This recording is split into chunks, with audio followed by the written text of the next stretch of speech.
Are you interested in information on solar panels? Humans have used solar energy since ancient times in many different applications, including the drying of crops before conservation and heating of houses. Archimedes used solar energy to burn the Roman warship in 212 BC. He concentrated solar radiation on the enemy army ships using many of metal shields. Babylonian women also used golden vessels to concentrate solar radiation and to obtain fire.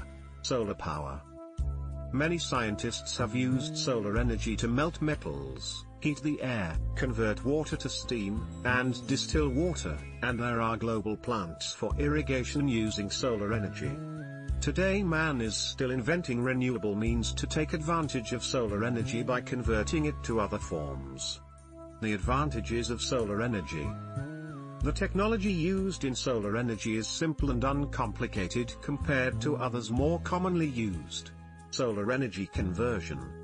Solar energy can be transformed into other forms of energy, such as electric power and thermal energy.